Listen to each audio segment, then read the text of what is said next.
বদলি হলেন আসানসোল দুর্গাপুর পুলিশ কমিশনারেটের নিয়ামতপুর সাব ট্রাফিক গার্ডের ভারপ্রাপ্ত আধিকারিক শিবনন্দন দুবে মহাশয়। গত 30/12/2025 তারিখে আসানসোল দুর্গাপুর পুলিশ কমিশনারেটের এক নির্দেশিকায় দেখা যায় পশ্চিম বর্ধমান জেলার শীর্ষ ট্রাফিক গার্ডের আধিকারিকদের বদলি করা হয়। ওই বিজ্ঞপ্তিতে নাম রয়েছে নিয়ামতপুর সাব ট্রাফিক গার্ডের ভারপ্রাপ্ত আধিকারিক শিবনন্দন দুবে মহাশয় এবং অন্যদিকে নিয়ামতপুরের সাব ট্রাফিক গার্ডের নতুন ওসি হয়ে এলেন হীরাপুর ট্রাফিক গার্ডের ভারপ্রাপ্ত আধিকারিক প্রশান্ত মাঝি মহাশয়। বিদায় মুহূর্তে নিয়ামতপুর সাব ট্রাফিক গার্ডের ভারপ্রাপ্ত আধিকারিক শিবনন্দন দুবে নিয়ামতপুর সাব ট্রাফিক গার্ডের আধিকারিকদের মানবিকতা এবং দায়িত্বশীলতার সাথে নিজেদের ডিউটি পালন করার উপদেশ দেন এবং বলেন যে এমনভাবে কাজ করবেন আপনারা যাতে জনসাধারণের অসুবিধে না হয়। পুরুলিয়া জেলা থেকে পিয়ুষ সাহেবের report, জনসংবাদ news digital.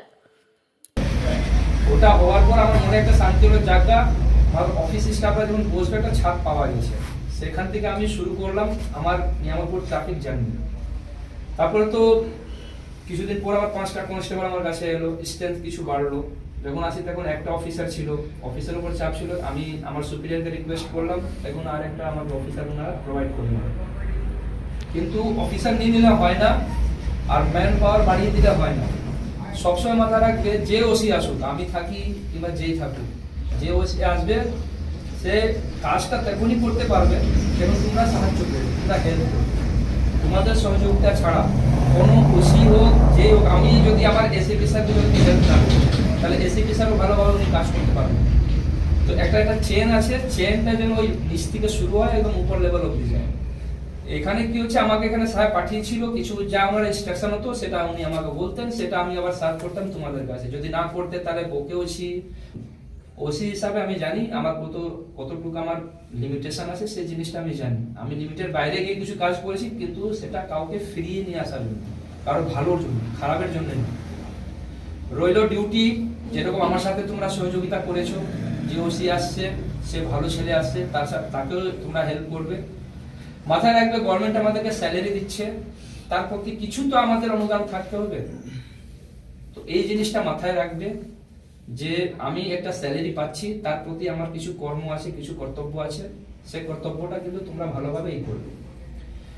Duty timely ধরবে, এখনো বলছি টাইমলি ধরবে, ডিউটি টাইমলি ছাড়বে, প্রপার ইউনিফর্মে থাকবে। দেখবে তোমার কোনো ওসি কিছু বলবে না, কোনো সাহেব তোমার কিছু বলবে যদি তুমি টাইমলি ডিউটি ধরো, প্রপার ইউনিফর্মে থাকো, নিট অ্যান্ড ক্লিন। বড় বড় দাড়ি বাড়িয়ে নিলাম, জ্যাকেট নেই, এরকম বসে আছি, জানি ডিউটি চাপ সবার উপরেই আছে, কিন্তু ওই ডিউটিটা তো সবারই একটা লিমিটেশন করা হয়েছে। আমি যার যেটা র্যাঙ্ক আছে সে অনুযায়ী তার ডিউটিটা ভাগ করা হয়েছে। তো সেই ডিউটিটা যে ভাগ করা হয়েছে সেটা কিন্তু ইমানদারি দিয়ে করবে। ডিউটিটা ইমানদারি, ডিউটির প্রতি ওয়াফাদার থাকবে। দেখবে তখন ওসিও তোমাকে ভালোবাসবে, আর তুমি তখন কোনো প্রবলেমে পড়বেও না। যদি প্রবলেমে পড়ো না, দেখো দুজন যদি তোমার এগেনস্টে দাঁড়ায়, তখন দেখবে 4 জন তোমার কিন্তু ফেভারে দাঁড়াবে, যে না ছেলেটা ভালো ডিউটি করে, আমরা দেখেছি তো রাস্তায় ভালো ডিউটি করে, তুমি ভুল বলছো। এই জিনিসটা, তোমার এই ছবিটা তোমাকে দাঁড় করাতে হবে। বাকি আর বিশেষ কিছু বলার নেই।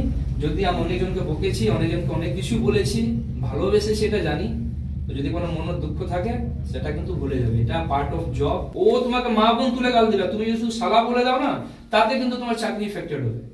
কারণ তোমরা পাবলিক সার্ভেন্ট, আমরা পাবলিকের জন্য আমরা চাকর। তো ওরা যা বলবে এটা একটু বরদাস্ত করার ক্ষমতাটা রাখতে হবে। হ্যাঁ বলছে বলুক, আমার সুপিরিয়রকে জানাও, ডিপার্টমেন্টাল ভাবে যেটা নিয়ম অ্যাকশন নেওয়ার সেটা নিয়ম হবে, কিন্তু কোনোদিন নিজে কোনো অ্যাকশন নিতে যেও না। মাথায় রাখবে তোমরা কিন্তু ডিসিশন মেকার নয়, না ডিসিশন মেকার আছো না ডিসিশন টেকার আছো, এটা কিন্তু তোমার সুপিরিয়র আছে, এটা মাথায় রাখবে। আর আমি বিশেষ অনেক দূরে কিছু যাচ্ছি না, এটা নিয়ে আমি চলে গেলে এখানে মানুষের সাথে আমার সম্পর্ক শেষ হয়ে যাবে। ফোনে যোগাযোগ রাখবে, যদি কোনো প্রবলেম হয় আমাকে ফোন করবে।